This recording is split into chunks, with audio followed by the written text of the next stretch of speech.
शहीद बाबा की मजार का मामला। देवरिया में शहीद हजरत सैयद अब्दुल गनी मजार को लेकर विवाद खड़ा हो गया है। देवरिया सदर विधायक शलभ मणि त्रिपाठी ने मुख्यमंत्री योगी आदित्यनाथ को पत्र लिखकर मजार की भूमि को लेकर आपत्ति जताई है। विधायक का आरोप है कि मजार सरकारी भूमि और पीडब्ल्यूडी की जमीन पर बनी हुई है। विधायक शलभ मणि त्रिपाठी ने अपने पत्र में कहा है कि मजार का निर्माण अवैध रूप से किया गया है और इसका दायरा लगातार बढ़ रहा है। उन्होंने सवाल उठाया है कि बंजर जमीन, कुरना नाला और नेशनल हाईवे पर यह मजार कैसे बनी। विधायक की शिकायत पर देवरिया राजस्व विभाग ने जमीन की फाइलों को खंगालना शुरू कर दिया है। वहीं मजार कमेटी के जिम्मेदारों ने मीडिया से बात करते हुए कहा कि यह मजार सैकड़ों वर्ष पुरानी है और इसके सारे कागजात वैध हैं। उनका दावा है कि मजार ना ही सरकारी जमीन पर है और ना ही पीडब्ल्यूडी की जमीन पर है। मजार कमेटी ने लोगों से अपील की है कि वे खुद ही सारे कागजात देख सकते हैं। विधायक को दिए गए धमकी को लेकर कहा कि हम अल्लाह और उसके रसूल के रास्ते पर चलने वाले हैं। हमारे रसूल फरमाते हैं कि आप जिस मुल्क में रहो उसके वफादार रहो और हम है जिसने भी हमारे सदर विधायक को धमकी दी है हम सरकार से, देवरिया पुलिस से मांग करते हैं कि इसे ढूंढकर कड़ी से कड़ी सजा दे। विधायक शलभ मणि त्रिपाठी और मुख्यमंत्री योगी आदित्यनाथ को जान से मारने की धमकी मिली है। धमकी देने वाले ने कहा है कि इतनी गोलियां मारेंगे कि लाश के चिथड़े उड़ जाएंगे। पुलिस ने इस मामले में जांच शुरू कर दी है और मामला साइबर सेल को सौंप दिया गया है। यह मामला देवरिया में एक बड़ा राजनीतिक मुद्दा बन गया है। विधायक शलभ मणि त्रिपाठी की शिकायत पर सरकार ने जांच शुरू कर दी है। अब देखना यह है कि सरकार की जांच में क्या निकलकर सामने आता है। मजार कमेटी पे ये इल्जाम लग रहा है कि यहाँ जो मजार है और कब्रिस्तान है वो सरकारी भूमि पे बनी है। क्या कहना चाहेंगे? नहीं, मैं तो ये कहना चाहूंगा कि सर 1857 से जो है ये मजार यहाँ पे है और इसकी बाकायदे जो है सरकार ने इस जमीन को हमारे ये कब्रिस्तान और मजार के नाम से आवंटित किया है, जिसके कागजात ये आपके सामने हमारे पास है। ये सन 1993 में ये जो है इसको जो है हमारे मजार और उसके नाम से किया गया। वर्तमान जो यहाँ के विधायक है उनका कहना है कि 93 में कूट रचित तरीके से इस जगह को बैनामा किया गया है। नहीं, ऐसा कुछ नहीं है, कूट रचित तरीके से नहीं हुआ है। ये पूरे मतलब विधि विधान से जो ये जिस तरह से होता है उसी तरह से हुआ है। कोई कूट रचित इसमें जो कार्य नहीं हुआ है।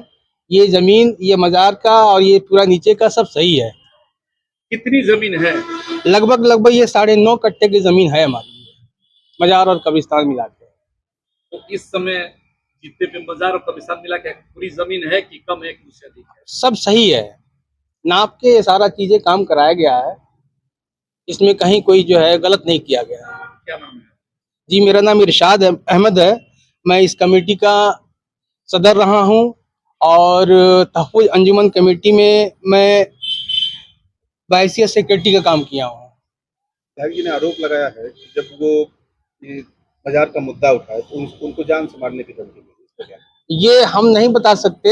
हाँ, ये जो है कुछ गलत लोग होंगे जो इस तरह का काम किए हैं और हम तो ये चाहेंगे कि मुख्यमंत्री जी हमारे और शलभ मणि त्रिपाठी हमारे सदर विधायक जी इस पर सही तरीके से जांच करा के अगर कोई दोषी है तो उसको सजा दी जाए। उन्होंने कहा है कि जो मजार बना है वो बंजर की जमीन में बना है, जिसकी वजह से जो ओवरब्रिज है इसका दोहरीकरण नहीं हो पा रहा है।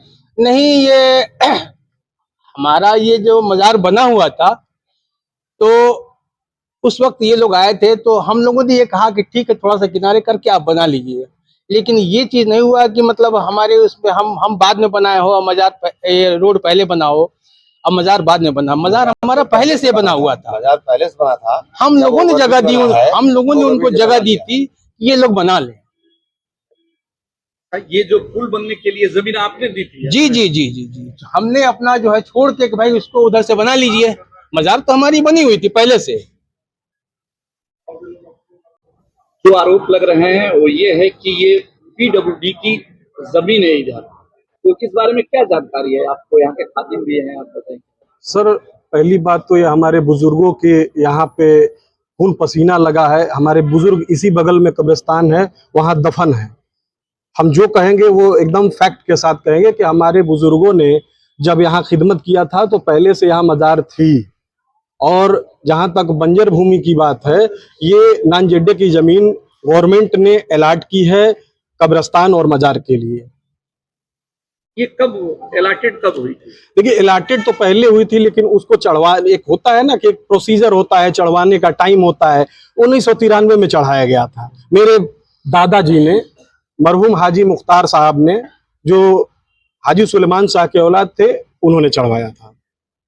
तो क्या ये जमीन जो है, जो बता रहे हैं पीडब्ल्यूडी की मजार में इधर है कि उस तरफ है? देखिए ये तो गवर्नमेंट का जांच का विषय है। और दूसरी चीज है, जो विधायक जी का कहना है, हमारे जनप्रतिनिधि हैं, हमारे विधायक हैं, वो विकास की बात कर रहे हैं, विकास होना भी चाहिए, लेकिन इस ब्रिज के पश्चिम के तरफ बाकायदे वहां जमीन छोड़ी भी गई है, जो ब्रिज का दूसरा दोहरीकरण का निर्माण हो। इधर कोई नहीं है, क्योंकि ये हमारी लगभग 120 एकड़ की जमीन है हमारी। हदीस कहती है और सरकार सल्लल्लाहु अलैहि वसल्लम का भी ये कहना है कि जिस मुल्क में रहो उस मुल्क से मोहब्बत करो। और आप सदर के रहने वाले हैं और सदर के विधायक को जान से मारने की धमकी दी जा रही, वो भी एक मुसलमान की आईडी से। इसमें क्या कहें? मैं लानत भेजूंगा ऐसे लोगों पे जो हमारे जनप्रतिनिधि माननीय मुख्यमंत्री जी और माननीय विधायक जी के खिलाफ इस तरह के अगर किसी ने धमकी दिए हैं, तो मैं माननीय मुख्यमंत्री जी से कहूंगा कि बड़ी से बड़ी जांच बैठा के उन पे कड़ी से कड़ी कार्रवाई हो, क्योंकि मेरा दीन कहता है जिस मुल्क में रहो उस मुल्क से मोहब्बत करो, और वहाँ के संविधान को हम फॉलो भी करते हैं। हम लोग ये माननीय इरशाद साहब जो है, इनको सम्मानित भी माननीय एसपी साहब 2010-11 के दरमियान किया गया था आपको, सिर्फ इसलिए कि ये कानून के पालन करने वाले लोग हम हैं। क्या नाम है? मेरा नाम अरमान अशरफ है, मैं यहाँ के खिदमत गुजारों में से हूँ, और हमारे बुजुर्गों ने यहाँ खिदमत किया है। महुआबारी हमारा घर पड़ता है। ये मजार कब की बनी हुई है और ये पुल कब बना है, जरा बताओ। पुल का डेट तो नहीं मुझे याद है, लेकिन मजार हम जब छोटे थे 12 वर्ष का, तब से मैं मजार देखता हूँ। और पुल छोटा पुल था, ये नीचे से जाने का रास्ता था। हम लोग जो है पढ़े लिखे हैं, कबड्डी खेलने आते थे गवर्नमेंट इंटर कॉलेज में, फुटबॉल खेलने आते थे इंटर कॉलेज में, एक गवर्नमेंट इंटर कॉलेज में। तो छोटे थे, देखते थे हम, मजार था यहाँ, मजार का हम लोग तो मतलब सलाम करके आगे बढ़ जाते थे। और ये मजार ऐसा मजार नहीं है कि केवल एक धर्म के लोग हैं, यहाँ मुसलमान से ज्यादा हिंदू समाज के लोग आते हैं, यहाँ अपना मन्नत मानते हैं। और बाबा का दुआ ऐसा है कि उनकी मन्नतें पूरी होती है, और जब पूरी होती है तो वो साज बाज के साथ यहाँ आते हैं, वो लोग चादर चढ़ाते हैं और क्या नाम है, शरबत चढ़ाते हैं, यहाँ मुर्गा चढ़ाते हैं। इस तरह से जो है ये समाज के लोग, हिंदू मुसलमान दोनों लोग यहाँ आकर के पूजा पाठ करते हैं। ये है। विधायक जी ने आरोप लगाया है कि ये बंजर की जमीन पे इसको बनाया गया। ठीक है, विधायक जी हैं, चूंकि वो जनप्रतिनिधि है, जनप्रतिनिधि का हम आदर करते हैं, स्वागत करते हैं कि वो जो भी उनको किसी ने कोई गलतफहमी कुछ बताया है, तो उस गलतफहमी को वो जांच करा ले। अगर हम गलत हो तो हमारा वो ठीक है, लेकिन गलत नहीं है। ये मजार पहले से है। पुल वाले जो है आए लोग, सेतु निगम के लोगों ने कहा कि अगर मजार के बगल से भी बन जाएगा तो कोई दिक्कत नहीं, तो हम लोग को क्या है, बनना जरूरी है, बनेंगे तभी तो रास्ता ठीक रहेगा। तो ये आपत्ति नहीं है किसी का। और मजार बहुत पुराना है, पुल तो बाद में बना है जी। इस बात को लेकर धमकी मिल रही है, क्या है मामला पूरा? देखिए, देवरिया में बहुत ही महत्वपूर्ण ओवरब्रिज है, उसका दोहरीकरण हो रहा है। वहाँ अक्सर जाम लगता है, आबादी बढ़ चुकी है। हम लोगों ने उस दिशा में प्रयास शुरू किया कि ओवरब्रिज का दोहरीकरण हो जाए। डिपार्टमेंट की तरफ से बताया गया कि ओवरब्रिज के ठीक बगल में मजार बनी हुई है और हमारे पास जगह नहीं है कि हम उसका दोहरीकरण कर पाएं। हम लोगों ने मजार के बारे में पता करना शुरू किया, तो ये पता चला कि 1993 में जब माननीय कल्याण सिंह जी की सरकार गिरी और समाजवादी पार्टी की सरकार आई, उसी दौरान सरकारी भूमि को, यानी उसमें पीडब्ल्यूडी की भी जमीन है, उसमें बंजर जमीन भी है, गवर्नमेंट लैंड है, उसको रातों रात कब्रिस्तान और मजार के तौर पर तब्दील कर दिया गया। मैंने माननीय मुख्यमंत्री जी से मिलकर यह विषय उनको बताया। मुख्यमंत्री जी ने स्वयं तत्काल अधिकारियों को कहा कि इस पूरे प्रकरण की जांच की जाए। जो मुझे जानकारी मिली है कि जो जांच हो रही है उसमें ये स्पष्ट हुआ है कि ये अब मजार अवैध है, अवैध ढंग से सरकारी जमीन पर बनाई गई है। वहाँ पीडब्ल्यूडी की जमीन है, सरकारी लैंड है, बंजर जमीन है, और हेरा फेरी करके 1993 में इसको मजार और कब्रिस्तान के तौर पर तब्दील कर दिया गया। हमारे बहुत ही वरिष्ठ प्रचारक थे स्वर्गीय राम नगीना यादव जी। उन्होंने इस पूरे मुद्दे की जब लड़ाई लड़ी तो उनकी दुर्भाग्यपूर्ण तरीके से बेरहमी से हत्या भी कर दी गई। अब इस प्रकरण की जांच चल रही है। मुझे पूरा विश्वास है कि जो स्थानीय प्रशासन है वो निर्भीक होकर, निष्पक्ष होकर, ईमानदारी से इस प्रकरण की जांच करेगा।